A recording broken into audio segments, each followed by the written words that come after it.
Mesdames et messieurs, bienvenue à ce nouveau numéro de votre magazine ActuBuzz. Au menu, deux principaux sujets. D'abord, cette situation tendue hier au siège de l'UDPS, les combattants qui ont manifesté contre la décision qu'ils qualifient d'illégale de Jean-Marc Aboun, président AI de ces partis. Décision évinçant au poste de la CERP, M. Jacquemain Chabani, ancien secrétaire général également de l'UDPS. On va tenter de décrypter cette situation au sein de l'UDPS et puis on va prendre la rencontre. Félix Tshisekedi et Joseph Kabila, c'était encelé. Ils ont évoqué l'accord FCC-Cash, mais aussi les problèmes liés au partage ou à la nomination des mandataires publics dans nos entreprises publiques. Et pour en parler, nous avons sur ce plateau Pi Gérard Elenga, il n'est plus à présenter, journaliste de la RTNCD, même si ses propos n'engagent pas son média, leader d'opinion, analyste politique. Pi Gérard, comment allez-vous? Je veux bien, merci Hervé. Et merci pour l'invitation. Merci également aux nombreux internautes qui nous suivent. Les internautes qui vous réclament énormément ces derniers temps. Bon, c'est peut-être à cause modestement du travail que nous faisons. Donc merci à eux pour l'attention qu'ils portent vers nous. Parce qu'au-delà de tout, il faut dire que ce travail, nous le faisons pour eux. Informer, communiquer, c'est pour eux. Très bien. Alors on va parler de l'actualité, situation tendue à l'UDPS. Finalement, qu'est-ce qui s'est passé au sein de l'UDPS? Ou qu'est-ce qui se passe réellement?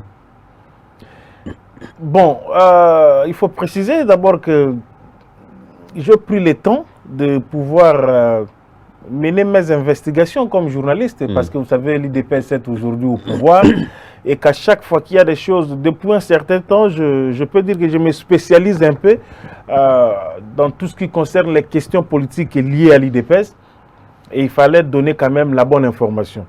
Alors, nous savons tous ce qui s'est passé hier. Il y a eu désordre, il y a eu descente de la police, il y a eu tir de gaz lacrymogène, il y a eu. La première chose, d'abord, que ce n'est pas étrange pour les partis politiques comme l'UDPS. Nous savons que même quand l'UDPS n'était pas encore au pouvoir, ce sont les habitudes de l'UDPS. Hein? Moi, désordre, moi, boé gaz, ça, c'est vraiment, c'est pas du nouveau pour ce parti-là. Il ne faudrait pas qu'on en fasse une affaire parce qu'il s'est passé hier quelque chose dans ce sens-là. Mais au-delà de tout, nous n'encourageons pas ce genre de comportement. Ce genre, je dirais à la limite, des choses qu'il ne faut pas pour cette nouvelle République applaudir. Un parti politique a aussi, entre autres, comme mission, l'éducation civique de ses militants. Et l'éducation civique est passée par la prêche des vertus, des valeurs. Alors, à chaque fois, brûler les punais, brûler les gens, barrer la route, faire le désordre dans ce sens-là, même saccager parfois les biens de l'État, ce sont des comportements que nous ne pouvons pas encourager. Et pour un si grand parti comme le parti de l'UDPS qui est aujourd'hui au pouvoir. Parti présidentiel. Donc ça c'est, oui, parti au pouvoir, parti présidentiel comme vous voulez. Deuxième chose, nous sommes maintenant sur le fond. Il faut dire qu'avec l'avènement de Félix à la présidence de la République, il y a des hauts et des bas au niveau de l'UDPS. L'UDPS est en train de vivre dans une sorte de scission. C'est-à-dire vous avez l'autre groupe qui est conduit par Jacquemain Chabani, l'ancien secrétaire général de l'UDPS. Lui, il est accompagné par des gens comme de Peter Kazadi, de Jeko Béa, l'ancien président de la Ligue des Jeunes. Et de l'autre côté, vous avez les officiels du parti.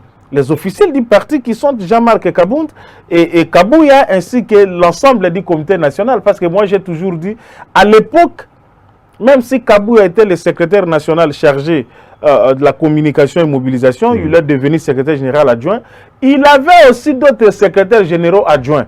Vous savez, dans des partis politiques, c'est un peu comme dans des groupes musicaux aujourd'hui. Il faut au Misala. Aujourd'hui, l'UDPS se confond pratiquement à la personne de Kabound et de Kabouya. Parce qu'ils font leur travail, ils essayent de parler, on les écoute par-ci, par-là, médias, ainsi de suite. Alors que dans l'actuelle configuration, avant que les Kabouya ne deviennent, avant que Kabouya devienne secrétaire général, l'UDPS avait au moins 7 secrétaires généraux adjoints. Et tous ces gens que nous connaissons, les profs Chilumbu et tous les autres. Alors, depuis ce temps-là, on continue comme ça et ça ne fait pas du tout très bien. Moi, je comprends peut-être que les Kabou et les Kaboun, les gens les en veulent aussi. Bon, ça, c'est tant mieux, c'est naturel en politique. Lorsque vous montez, vous atteignez un peu ces niveaux, c'est normal que vous puissiez vous faire aussi des ennemis, des adversaires, même sur le plan interne de votre propre parti ou bien sur le plan externe. Maintenant, exactement, Hervé, qu'est-ce qu'il s'est passé? C'est la grande question. L'UDPS, dans son mode de fonctionnement, les structures fonctionnelles de l'UDPS travaillent de manière indépendante. Je voudrais que les gens qui nous suivent comprennent bien.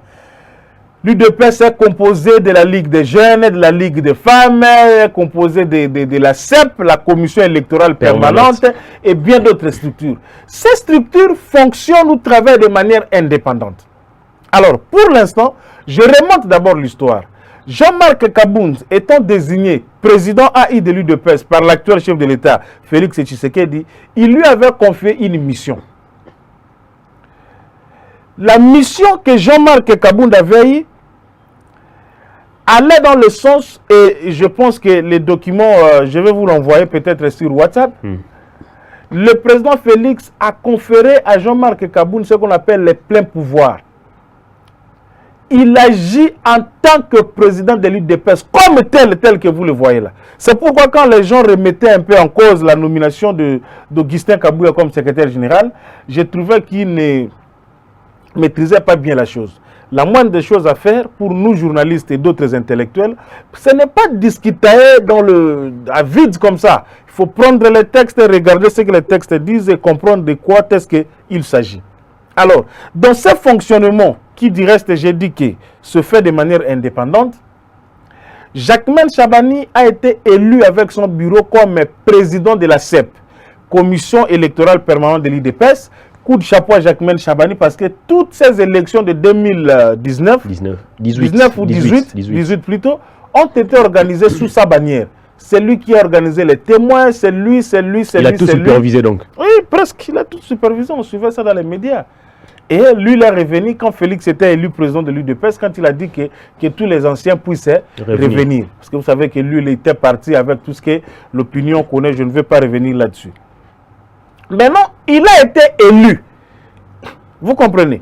Il a été élu comme président de la CEP avec un bureau. Mais depuis un certain temps, le courant ne passe pas entre Jacquemaine Chabani, d'autres membres du bureau de la CEP, ainsi que la plénière.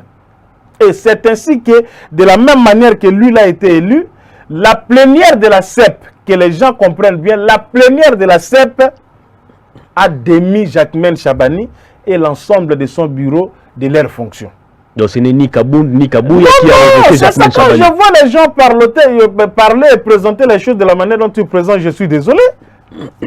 L'UDPS est là, Kaboun est là, Maître Jacquemaine est là, et Augustin Kabouya, ils sont tous là.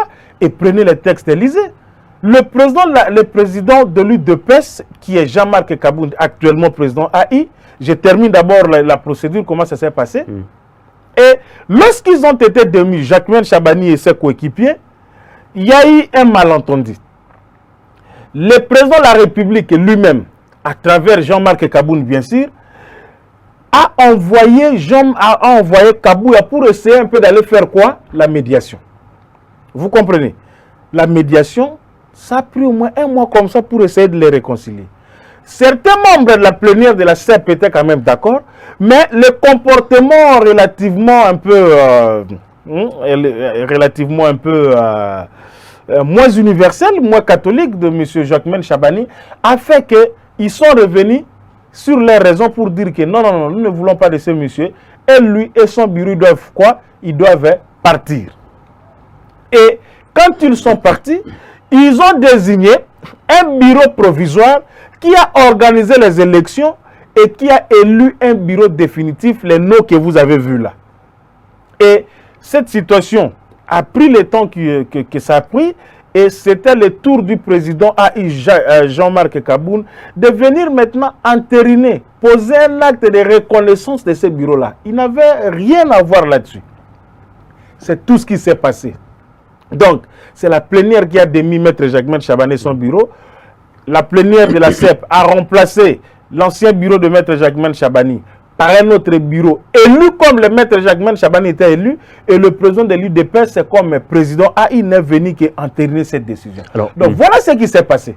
C'est tout ce qui s'est passé parce qu'il devrait procéder par l'installation de ce bureau, s'il faut ajouter cet élément, pour éviter en apparence cette situation qui devait paraître comme une sorte de bicéphalisme. Parce que maître Jacquemain Chabani ne reconnaissait pas les bureaux qui était élu, lui se disait qu'il était toujours là, c'est lui qui devrait rester là et qui devrait continuer. Alors il y avait une sorte de bicéphalisme. Alors le président AI devrait intervenir pour poser cet acte et mettre fin à cette situation. Voilà ce qui s'est passé exactement. Alors on accuse Kaboun et Kabouya d'instrumentaliser les bureaux de la CEP pour démettre Jacquemain Chabani, et de l'autre côté c'est Kabouya qui réplique en disant que tous ces combattants qui ont manifesté hier, c'était des badauds, c'était des voyous recrutés à Mombele. Alors finalement, qui dit vrai dans cette cacophonie? Bon, moi je essaie d'aller un petit peu en profondeur. Je dis quand même que, vous savez, les partis comme les UDPS là que vous voyez, les UDPS, vous avez le PPRD, vous avez l'UMLC, vous avez par exemple les Palou, même si relativement un peu en lambeau. Bon, je ne sais pas qu'est-ce que les RCD de Roubero est devenu, parce que je me pose toujours la question, les fonctions que Roubero occupe par-ci, par-là, il les occupe comme un Roubero ou comme quelqu'un qui a un parti politique? Parce que je ne sais plus si les RCD Goma existent. Depuis qu'on a incendié même les sièges de son parti délimité en 2016, c'est un vrai 2019, je crois. C'est devenu un vrai prétexte. On n'a jamais réhabilité ce avec bâtiment. Tout ce que l'argent que Roubero a amassé dans ce pays, il est ministre depuis 2007, je crois. Non, rébellion d'abord, vice-président de la République, ministre depuis 2016, je crois, jusqu'à ce jour. Donc, c'est une parenthèse. Je revenais pour dire que ces partis politiques font partie de nos patrimoines nationaux sur le plan politique. C'est pourquoi moi j'ai toujours dit, personne ne peut s'accaparer le PPRD aujourd'hui. Personne ne peut s'accaparer l'UDPS. L'UDPS, c'est un parti national, un parti des Congolais. Mais on accuse Kabouya et Kaboun de vouloir s'accaparer de ces partis. Non, non. Kaboun et Kabouya ne peuvent pas s'accaparer de ces partis parce qu'ils sont devenus ce qu'ils sont devenus, ce n'est pas par leur propre volonté. L'un est devenu secrétaire général, ce n'est pas par sa volonté, et l'autre est devenu d'abord secrétaire général, et puis président AI, ce n'est pas par sa volonté. Mais reconnaissons aussi que sur le plan divin, il a été établi que cette période, c'est Kabouya et Kaboun qui pourront être là. Vous savez, Kaboun, c'est un jeune, hein? Si beaucoup de gens ne savent pas. Kaboun a presque 39 ans, il pourra avoir 40 ans l'année prochaine, quelque chose de comme ça. Et Dieu a fait que Fenks l'a nommé secrétaire général. Et Dieu a fait que c'est à la mort du Fenks que lui devient secrétaire général qui organiserait le congrès pour que Tshisekedi soit élu président. Et c'est sous son règne, lui et Kabouya, que Tshisekedi est devenu Tshisekedi, fils bien sûr président de la République. Donc laissons un peu certaines choses, que Dieu puisse les conduire aussi comme il veut. Donc je revenais à votre question pour dire que... Ceux qui ont manifesté hier, c'était des militants de l'UDPS ou des badauds recrutés à Mombele, comme l'estime Augustin Kabouya? Bon, Augustin Kabouya a dit cela, il est le secrétaire général du de l'UDPS, c'est lui qui gère le parti au quotidien. Il n'y a personne qui connaît mieux les combattants qu'Augustin Kabouya. S'il le dit, c'est peut-être par cause aussi. Et nous connaissons ces pratiques-là dans notre pays, comment ça se passe. Les grands partis, certains cadres, tout ça, utilisent toujours des badauds comme ça, des voyous, des koulouna, s'il y a des conflits au niveau du parti, pour venir faire les désordres. Alors, parmi ceux qui ont manifesté hier, bon, je dis que il n'y a pas quelqu'un qui connaît mieux le parti qu'Augustin Kabouya. S'il a dit cela, c'est en connaissance de cause. De toutes les façons, il a insisté pour dire que ceux qui ont été interpellés, et si jamais on peut passer dans d'autres méthodes de contrôle ou quoi, on saura. On ne se décrète pas militant d'un parti politique et sans avoir une pièce à conviction. On l'aide soit par carte, on l'aide soit par telle cellule, par telle base, par ceci, cela. Vous savez comment est-ce que l'UDPS est un peu organisé. Donc, il est responsable de ses propos, il sait ce qu'il a dit, et je pense que ça pourrait être prouvé si cela était des voyous, des badauds ou pas. Voilà. Alors, parmi ceux qui ont manifesté hier, notre reporter était sur terrain, il nous a ramené des images. Ils estiment que Kabouya privilégie plus les membres de sa famille biologique en lieu et place des combattants militants qui ont longtemps été gazés par la police. Aujourd'hui, il y a partage ou nomination au sein des entreprises publiques. Eux, comme combattants ou militants, ils ne se retrouvent pas.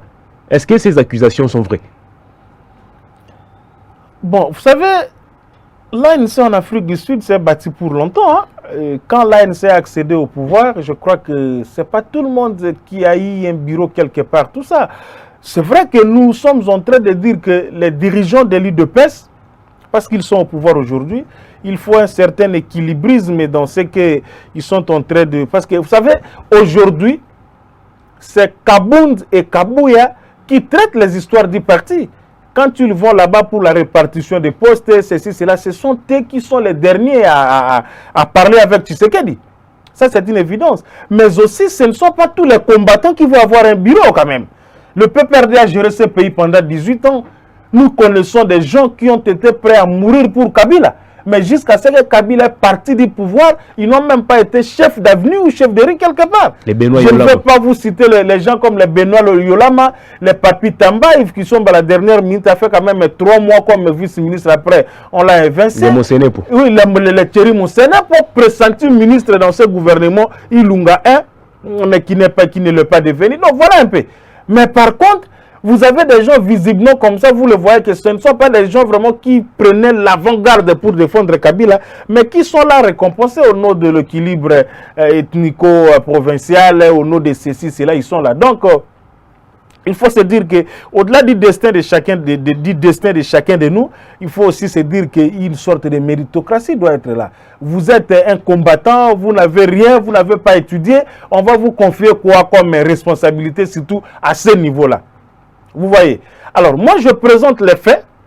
Je ne sais pas, c'est vérifiable, hein, tout est vérifiable ici. D'ailleurs, dans les ministères, on n'a pas encore nommé les gens. Les arrêtés jusqu'ici ne sont pas encore signés, ça vous le connaissez. Bon, je ne sais pas quoi encore à la présidence de la République. Parce que c'est jusque là où on peut trouver qu'on a recommandé des gens ou bien on a placé des gens. Parce que pour le reste, rien n'a encore bougé. C'est pourquoi nous voudrions que c'est peut-être ce que vous avez prévu dans, la deuxième partie de l'émission, qu'on aille vite avec les entreprises pour qu'on puisse aller directement. L'État est en train de passer inutilement d'ailleurs.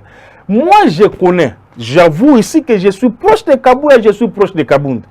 Je parle avec eux autant que je parle avec d'autres hommes politiques.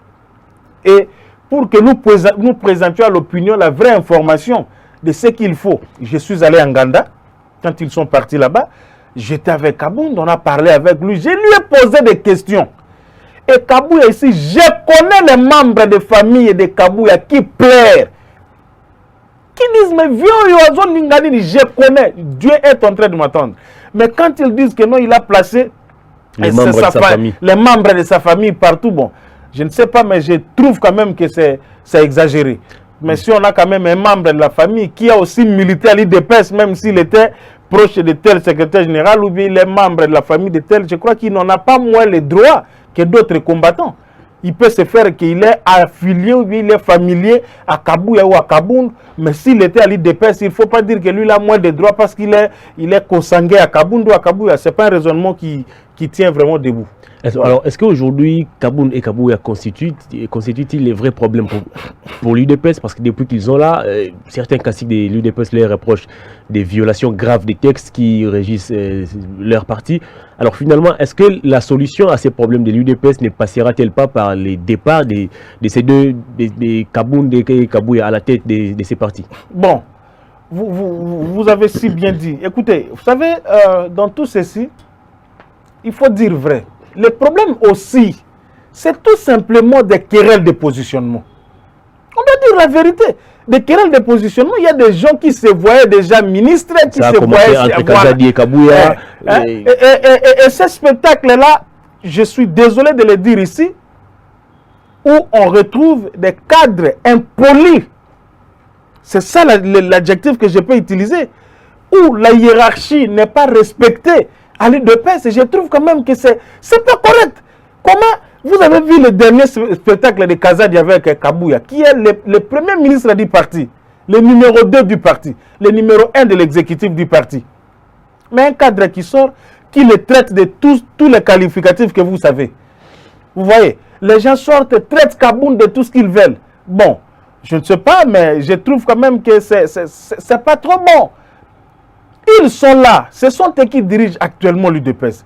Mais je crois quand même que c'est pas faire... En violation de la loi selon certains cadres. Ils violent quoi? Ils ont violé quoi? Qu'est-ce que Kabound a violé et qu'est-ce que Kabou a violé?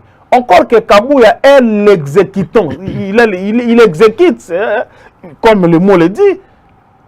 Il est le secrétaire général du parti, c'est lui qui gère le parti au quotidien. Et je pense que, et de là, on en fait un peu trop aussi pour les... Que sont-ils devenus finalement? Que sont-ils devenus Kabouya et Kabound? Ils font que gérer les partis, comme c'était un peu hier là. Violer les textes. Ils ont violé quoi? Vous voyez, à l'opinion, par exemple, jusqu'aujourd'hui, on présente cette situation de la CEP comme si Kabound a violé les lois ou bien les textes qui régissent l'UDPS. Mais quand j'ai expliqué, si vous avez compris, donc ce n'est ni Kabound qui a fait partie Jacquemain, il n'a pour rien, il a juste entériné la décision comme le numéro 1 du parti. Mais à l'opinion, on veut présenter les choses, c'est comme si c'est lui qui l'a limogé de ce poste-là. Il aurait instrumentalisé les membres du bureau de la CEP. Non, c'est faux. Ça, c'est pas vrai. Ça, c'est pas vrai. Je ne sais pas instrumentaliser. Qu'est-ce qu'il a fait? Il leur a donné l'argent ou quoi? Écoute, les gens de l'UDPS, là, ils sont des gens sur le plan d'être droit dans leurs bottes. Facilement unité. Nonobstant les égarés, le roi Bachibala, Sami Badi Banga et les autres qui ont mordi à la puissance financière de Kabila. Ces gens-là n'ont pas résisté. Ils ont dit que non, on va mourir pauvre, tout ça. Alors, vendons l'idéal. Ils ont vendu l'idéal. Mais vous savez, c'est des jeunes, c'est des responsables de l'UDPS. Kabouya et Kabound, quelque part, il faut être aussi honnête pour les féliciter. L'UDPS se perd, tiens, dans les circonstances que nous connaissons. Les Tchibala ont mordu la maison et puis ils sont partis. Les plus sollicités, les plus conviés, le jeu de l'UDPS à la limite, à la mort de Tien Tshisekedi, c'est joué entre deux personnes et principalement entre la personne de Kabound. Vous savez, à cette époque-là, avec la puissance financière de la Kabylie, une fois que Kabouya Kendara Ndimi va nommer Premier ministre Kabound plus tôt, je vous dis, l'UDPS, c'était fini et il n'y a rien là. Parce que Félix Azaki n'a position, il y a Ozala Mukonzaï de peste. Il n'était qu'un secrétaire général adjoint chargé des relations extérieures, tout ça. Et puis, il y a un rôle à niveau de Ozalaki, c'est Kabound qui a fait le trait d'union entre les anciennes générations, les nouvelles générations, et puis à salir un point de jonction à Sangisa Ibango. À cette époque-là, ce n'est pas Loba Kabound Akei. Mais soyez quand même reconnaissant envers un jeune homme comme ça, qui avait aussi besoin d'argent, de l'honneur, tout ça, ainsi de suite. Mais il a quand même fait ce qu'il a fait. Je pense qu'il faut quand même aussi tout l'examiner à ma bête. Alors aujourd'hui, qui peut réconcilier ou remettre de l'ordre au sein de l'UDPS? Est-ce qu'il y a quelqu'un qui fait l'unanimité au sein de ces partis aujourd'hui? Bon, vous savez, dans les partis, l'UDPS, c'est un parti de masse. Différemment, au PPRD qui est aussi un parti de masse, mais qui plus les jeux se jouent entre une certaine bourgeoisie, entre les cadres là. Vous voyez un peu. Donc les choses se passent de cette façon-là. Et aujourd'hui, vous savez que même à l'UDPS, même Félix Tshisekedi lui-même tel qu'il est là, il ne fait pas l'unanimité à l'UDPS. Il ne fait pas l'unanimité. Donc personne ne viendra qui sera là et qui fera l'unanimité des jeunes de la force du progrès, de tous les autres, tout ça, ainsi de suite. Il peut jouer ses rôles. Vous dites? Maman Marthe, est-ce qu'elle peut jouer ses rôles? Non, il faut laisser un peu Maman Marthe de côté. Je pense que Maman Marthe doit plus savoir les temps. Il s'agit quand même de l'honneur de son parti. Non, non,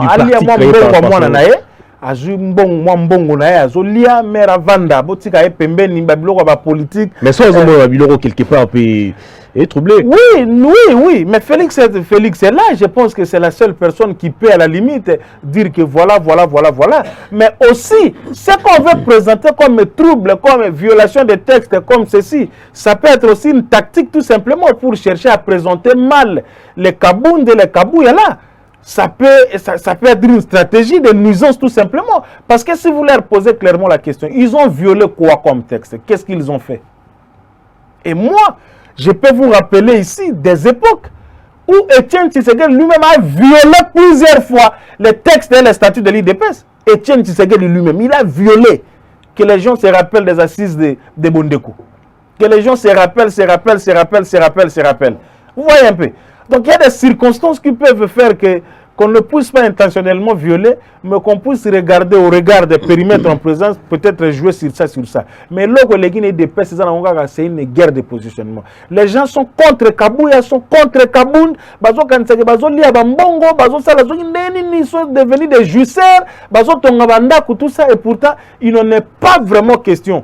Parce que moi, j'essayais de parler avec ces gens, et j'ai compris qu'au-delà de tout, donc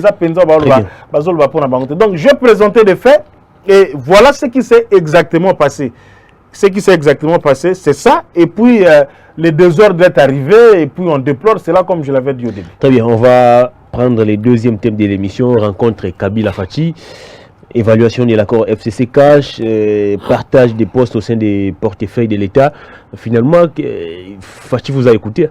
On va dépolitiser les entreprises publiques, on va tenir compte de la compétence, de la moralité, de la méritocratie. Fachi nous a écoutés et personnellement, j'avais dit aussi aux responsables de la coalition que c'est ce que vous devriez faire en principe. Et ça va être quelque chose de bien. Il y avait 2 points à l'ordre du jour, l'évaluation d'abord de l'évolution de l'accord CACH-FCC, ainsi que ce deuxième point lié à la décrispation dont on a évoqué la question relative à la nomination des mandataires. Et cette question-là, pour moi, paraît principale parce qu'elle est essentielle. Aujourd'hui, ce sont les entreprises qui vont être des canaux pour faire entrer l'argent à la caisse de l'État. Si vous voulez politiser les entreprises, si vous voulez politiser les portefeuilles, ça va être inutile. Vous allez prendre les gens parce qu'il est de l'UDPS, parce qu'il est de cash, parce qu'il est de ceci ou du PPRD ou du FCC, je ne sais pas moi, et la complaisance va intervenir, la suite ne va pas produire quelque chose de sérieux. Or, pour que Félix plutôt puisse réussir dans sa vision, par rapport à ce qu'il a comme souci, au développement, pour le développement du Congo, on doit privilégier la méritocratie. Ils ont dit ici que dans le communiqué final, ils ont privilégié la méritocratie et la compétence. Comme je l'ai expliqué, la moralité, bien sûr. Vous pouvez être compétent, vous pouvez avoir une bonne moralité, vous pouvez mériter. Vous pouvez ne pas être du PPRD ou de l'UDPS, mais on vous prend pour le compte de ces partis-là et on vous place là parce que quand vous irez là-bas, vous n'allez pas travailler pour l'UDPS ou bien pour le PPRD, pour je ne sais quel parti. Vous allez travailler pour la République et pour la réussite de la vision du chef de l'État. Et là, c'est quelque chose de très bien, mais on dit tout simplement qu'ils aillent un peu vite parce que ça doit décoller, ça doit aller. Les gens souffrent, les gens attendent que ça puisse quand même aller, qu'ils placent les gens qu'ils vont placer pourvu que ceux-là puissent travailler pour l'intérêt de la République. Alors, peut-être il fallait ajouter quelque chose autour de la polémique. Vital Kamerhe a fait les comptes rendus. Les comptes rendus, ça fâche. Ça fait fâcher en tout cas. Je n'ai jamais compris. Compte rendu de la rencontre entre les deux personnalités politiques. Qu'est-ce que ça veut faire? Et puis, ce qui étonne de toutes les rencontres entre Fachi et Kabila où il n'était pas présent, on n'avait jamais eu de comptes rendus. Et il se présente, compte rendu. Bon, il y a toujours des arguments déterminants. Oui, que vient absorber Vegas à moi, la visibilité. Na dit même que bou la compte rendu aux aviers. Bou la compte rendu aux aviers parce que de tous les temps, quand ils se rencontrent, il n'y a pas de compte rendu officiel comme ça. Et lui, il y a une expression qui est sortie qui me fait un peu rire, les deux hautes personnalités. Ce sont les formules des journalistes de la RTNC. Ils aiment ce genre de choses-là. Les deux hautes personnalités. Pourquoi ne pas dire le président de la République et son hôte, par exemple? Les présidents de la République et son hôte, ou bien les deux partenaires politiques. Il y a même des gens qui pensent que parce que c'est Kaboun qui patronne les caches, c'est des vrais en principe qui devraient dialoguer avec Kabila. Parce que Félix est le président de la République, il ne doit pas négocier avec une autorité morale d'une famille politique. Bon, c'est juste des excès aussi pour rien. Bon, j'étais en train de dire qu'au-delà de tout, VK a offert fâcher trop Mikolo, mais n'oubliez pas que VK est aussi un pion incontournable au niveau de la coalition. Quand on parle de la coalition, on voit les FCC Cash, n'est-ce pas? c'est pas comme au FCC. Au FCC, le PPRD est tellement gourmand, à telle enseigne qu'après le PPRD, l'amour a parti et l'endité. Encore que cache. Ils ont étouffé Bahati. FCC a à peu près 200 et quelques partis politiques. Bahati a été étouffé. Je ne sais pas qui vient après le PPRD. C'est pourquoi vous voyez le PPRD est en train, oui, de tout prendre. Ils ont fragilisé les palous. Oui, de tout prendre. Mais au cash, c'est quand même différent.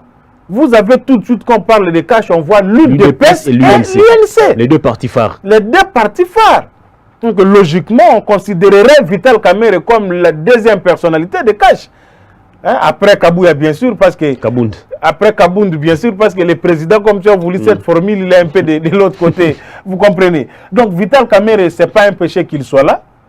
Peut-être qu'ils ont innové.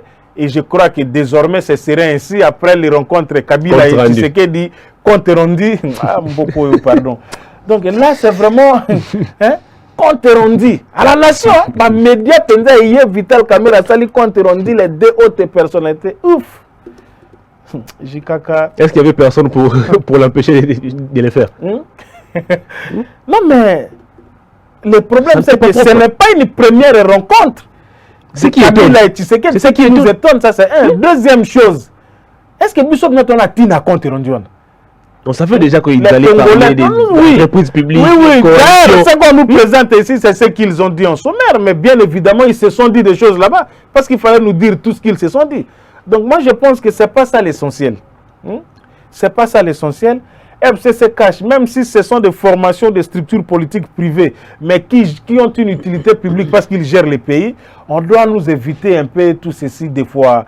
Hein? Au moins, il passe sur les gens, trop, les gens souffrent. Même maintenant, ils camboient bien, Vital ka abimatanga contre mais je sais pas Congolais on dirait naïbité. Parce que qu'est-ce qui est venu en tête là? Les 15 millions, les ceci, les cela, bango boye, bandaku kosom. Donc tout ça c'est venu à mito batuma les souka vieux et tchaki bango lokola kanda. C'est pourquoi moi j'ai toujours conseillé au président de la République ainsi que au sénateur Joseph Kabila ça la structure moko boye zala une sorte de bureau à bango mi balé.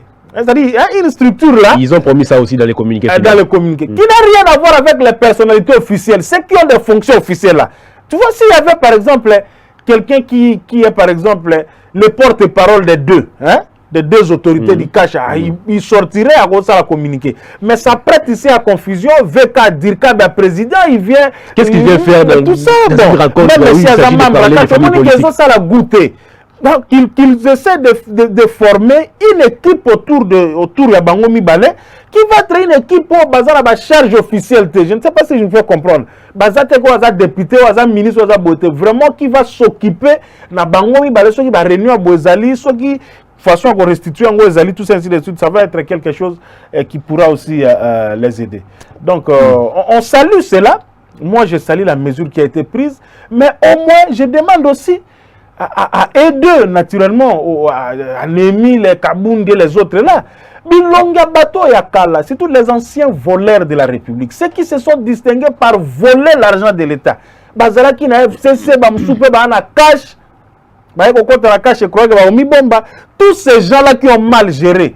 Bon, tiens, Bango dans l'entreprise, pardon. Ne la mettez pas. Alors on se réveille, je prends un exemple, on se réveille lundi et on apprend que les présidents a signé l'ordonnance nommant Kinké Moulumba, DG de la RTNC, alors qu'il est poursuivi par les FPI. Quelle sera la réaction des Congolais? Voilà, je vous dis au nom de mes aïeux, en tout cas même attends. Parce qu'il fait partie du cash. Il aurait même pu avoir un poste au niveau du gouvernement. Non. Ce sont des gens, vous savez, hein, lorsqu'ils sont arrivés à la fin, ils ont fait l'échange de listes. La liste est partie chez Kabila et la liste est venue, est restée aussi notre liste chez Tshisekedi. Il y a eu des noms qui eux-mêmes ont dit non. Comme on s'est cherché à énerver les opinions. Kinké déjà RTNC. Mais nous-mêmes, nous allons d'abord refuser. Pourquoi vous voulez toujours que Kinké soit déjà de l'RTNC? Moi, je ne peux pas être déjà de l'RTNC. Kinké déjà RTNC. Ah, on a tout au marché. Mais il a quand même de l'expertise. Quelle expertise? Ancien journaliste, patron des médias. Attendez, qu'est-ce que vous appelez expertise? L'expertise commence d'abord par là où on a fini jusqu'à aujourd'hui. Où est le problème? Donc, j'exhorte parce que Bato Baoka Rabiso, ils nous écoutent, ne vous en faites pas. Quand nous faisons ces émissions ici comme ça, Oh, ils ont une mission, comme quand même, trop, Congo Bes, à tout ça, c'est tout bilongue, quand ils voient ces puis gérer, ah non, non, bon, j'ai fait passer ces messages. Monsieur le Président de la République, Monsieur le sénateur honoraire Joseph Kabila, autorité morale du FCC, le professeur Némi, coordonnateur du FCC, Jean-Marc Kabou et tous les autres là. S'il vous plaît, ceux qui ont la liste, ceux tous ceux qui ont volé dans les entreprises, nous les connaissons, ils sont au FCC, ils sont dans la cash. S'il vous plaît, ne les mettez pas dans les entreprises. Sinon, tu sais que de Romo et vous n'aurez pas de l'argent pour matérialiser ma munion sur le Prométhée Congolais. Mettez quand même les gens qui ont une certaine moralité, qui sont compétents, qui sont des jeunes qui peuvent accompagner la vision du chef, la vision, le travail du gouvernement pour qu'on puisse avancer. Très bien, l'émission est terminée, comme d'habitude. C'est déjà. Vous allez regarder la caméra, un petit message et vos coordonnées si possible. Bon, merci à la diaspora. Et je crois que... Ils doivent agir cette fois. Oui, bon. Tu aimes bien ta diaspora qu'elle puisse agir. Hein? Bon, diaspora, bon, qui n'est pas lobby. Ou agir, mais merci à un ami Henri. On a parlé avec lui en Belgique. Il y a un autre qui est en Suisse. Je parle aussi avec des amis qui sont en Atlanta, aux États-Unis. Oui, merci à eux. Ils m'ont posé la question. Oh, Zola Talisouba veste Mikolo Tenabi, non. Moi, depuis un temps, je n'aime. Je des vestes comme vous pouvez l'imaginer. Mais la situation en Boka, bien sûr, mais je me dis, veste bala taraso moi ma ambevandi. Ma ambevandi par rapport à Nangate, par rapport à que situation en Boka, tout ça, toi tu peux, le gars la TV là tu vas veste yo les gars la TV ba veste ba cravate tout ça bon même amboy qui est bien te. Je leur ai dit que momentanément na stoppage non ba veste mais na wala tananga. So peut bolingo tinda bo tinda mais na wala tananga mais pas pour l'instant. Je crois que leur question allait dans ce sens-là. Donc, je finis en disant, coronavirus, c'est une réalité. Deuxième cas confirmé. Deuxième cas confirmé à Beni, ici chez nous. Donc, je dis à nos amis que docteur Eteni Longondo, ils ont copété. Évitez un peu de banaliser les choses dans ce sens-là. Des cas sont effectivement confirmés ici chez nous. L'autre de Beni, et puis Oyo Bandaki a en Kinshasa. Donc je dis au Kinoti na su sanguna lingala na bande ko na so ko bana diaspora o baza o bi ke tozo kende to ba beta mo ba tour bientôt vacances tout ça ba nini corona ezuna no qui sert au guérir en côté même docteur Mouyembe Moko a ebi non qu'est-ce qu'il va faire mais ce qu'il faut privilégier ici ce sont des mesures préventives ko sukola maboko na savon to kosukola hango à l'aide de nini ya liquide moko zali hydroalcoolique comme on l'avait dit ko éviter ba contact physique et corporel et puis ko observer la règle d'hygiène on les a compliqué ça peut nous aider à que échapper na ba biloko oyo parce que c'est tout ce qu'il faut. Mais ne prenez pas ça en négligence.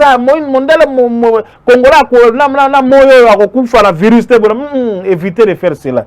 Donc, merci à la diaspora. Merci aux amis congolais. Nous sommes là, nous allons travailler pour le pays. Et nous allons continuer à communiquer pour vous. Même si vous avez des questions, vous pouvez passer par nous. Nous pouvons toujours le faire. Mon numéro, comme d'habitude, c'est le 00243 81 426 98 59. 00243 81 426 98 59. Notre P. Gérard.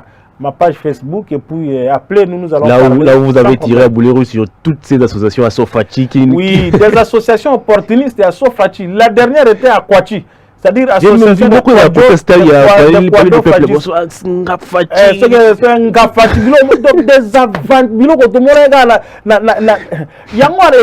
tout ce qui était génération Kabila tout ce qui était Kabila